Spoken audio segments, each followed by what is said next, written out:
Hey, salut à tous, des nouvelles de l'expérience Autofarm. On va voir tout de suite où on en est.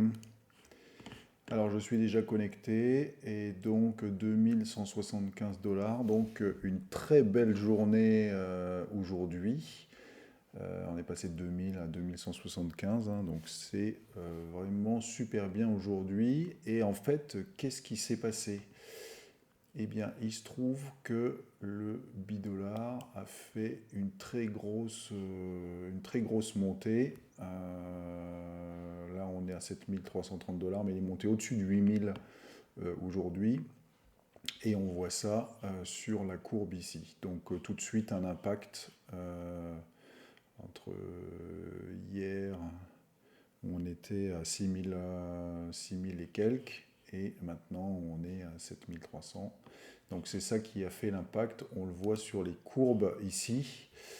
Et donc je me demande si c'est pas un rattrapage de ce petit creux là, puisqu'on avait une courbe qui était en belle ligne de croissance, et puis d'un coup un décrochage, et on remonte à une ligne qui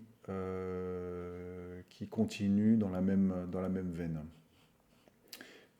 Pour le BDO, il y a un petit creux aussi ici, mais là on est plus sur une courbe qui reste stable, et c'est ce qu'on souhaite d'ailleurs, hein, puisque c'est important pour ce principe de valeur qui est aligné sur le dollar US.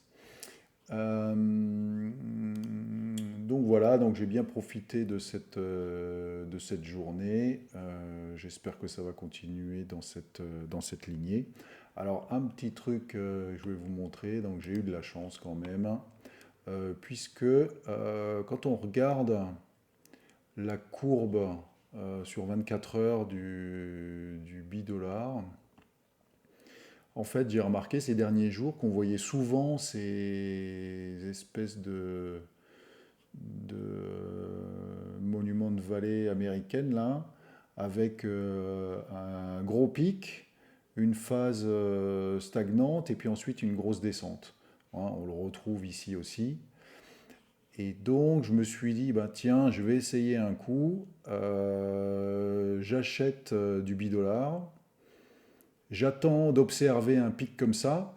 Et dès que je vois un pic, eh bien, je revends.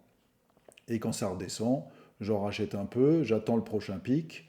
Et quand il y a le pic, je revends. Et puis, j'attends que ça retombe.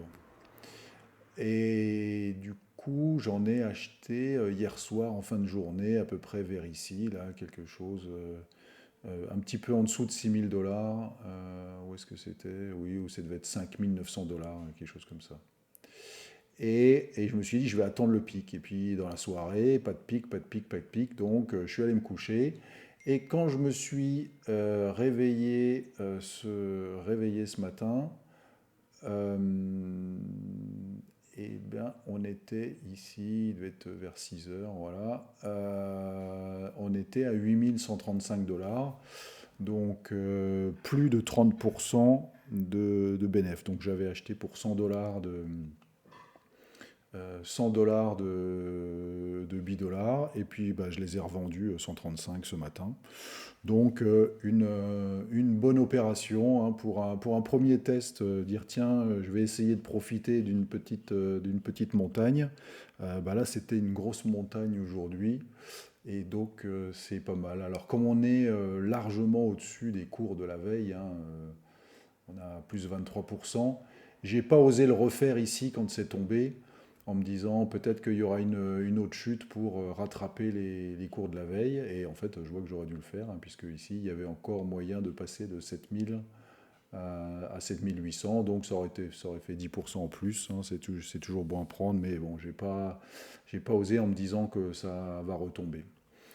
Voilà, donc peut-être que je réessayerai ce genre de coup un peu plus tard ce week-end ou dans la semaine, on verra.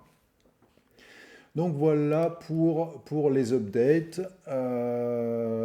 Donc peut-être que ce week-end, je ferai une vidéo sur les outils que j'utilise pour suivre les valeurs, entendre parler des nouveaux projets défis, des choses comme ça. Donc je vous montrerai les quelques outils que j'utilise pour pour obtenir des courbes comme ça et puis bien suivre en détail ce qui se passe. Euh, et voilà, c'est tout pour aujourd'hui. Je vous souhaite une excellente soirée, un très bon week-end et à demain pour de nouvelles aventures. Bye bye.